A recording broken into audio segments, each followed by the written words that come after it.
Nous sommes à la 3e semaine de l'Avent et la liturgie nous parle de la joie.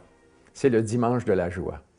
Et d'ailleurs, pour le marquer, nous sommes invités à utiliser la couleur rose au lieu de la couleur violette pour justement faire donner cet accent de joie à la réflexion, à la méditation.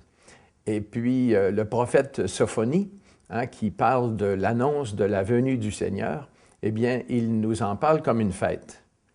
Habituellement, les prophètes, quand ils parlent de la venue du Seigneur, eh bien, ils annoncent un jugement et ils annoncent même parfois des châtiments. Mais cette fois-ci, l'Église choisit le prophète Sophonie qui parle d'une fête, la venue du Seigneur comme d'une fête. Alors, mais c'est une fête spirituelle. Et c'est pourquoi je voudrais, enfin, peut-être nous inviter à cultiver plus profondément la joie spirituelle.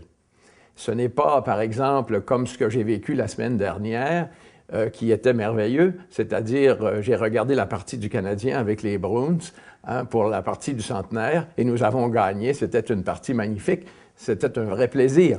Mais ce n'est pas exactement cette joie-là. Et puis, j'ai rencontré une jeune dame qui travaille dans une banque. Elle était très heureuse d'avoir une promotion à l'intérieur de son cadre professionnel. Alors, c'était une joie aussi pour elle. Mais ce n'est pas exactement de ce type de joie dont parle la liturgie.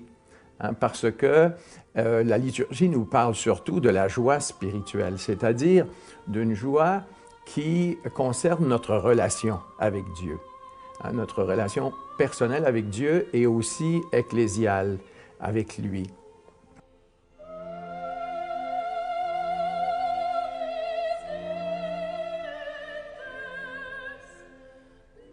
Alors, je pourrais donner comme exemple quelques personnes qui ont vécu à la cathédrale une célébration communautaire du pardon, juste à la veille de la fête de l'Immaculée Conception. Et elles ont vécu un moment très fort, vraiment de rencontre du Seigneur, et ça se notait après la célébration. Les conversations se sont prolongées, on était dans un climat d'intériorité et puis, je dirais, de proximité de la fête de l'Immaculée. Tout cela a contribué à une joie spirituelle. Et le lendemain, nous avions cette grande rencontre des prêtres à l'occasion de la fête patronale du diocèse. Et nous sommes restés ensemble de 3 heures de l'après-midi jusqu'à 9h30 le soir. Nous avons eu une méditation, un beau repas fraternel.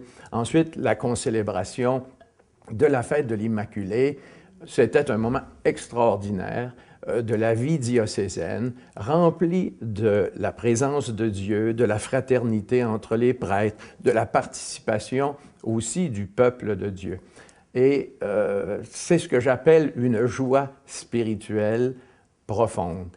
Et même, j'ai un autre cas qui m'est arrivé d'une femme qui souffrante, vraiment souffrante, et qui passe des moments très difficiles dans son foyer, et puis qui est allée faire une retraite, vraiment pour, disons, trouver réconciliation.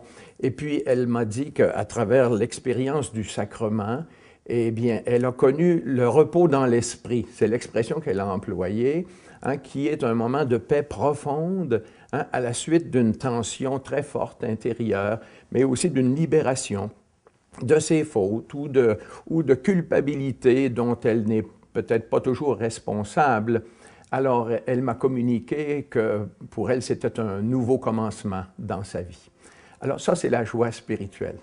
Alors, moi, je souhaite qu'en préparant Noël, qui est une fête certainement culturelle, une fête folklorique, qui est une fête, je dirais, qui nous attire, eh bien que l'on n'oublie pas de vivre cette préparation spirituelle, cette ouverture du cœur à la venue du Seigneur. Saint Paul dit dans la liturgie, « Soyez toujours joyeux ». Je le répète, « Soyez joyeux ». Le Seigneur est proche. que l'on note partout votre sérénité. C'est le message principal du dimanche et j'espère qu'il va colorer toute votre semaine et qu'il va vous permettre justement de désirer cette joie spirituelle et ainsi de vous préparer à vivre le plus beau Noël de votre vie.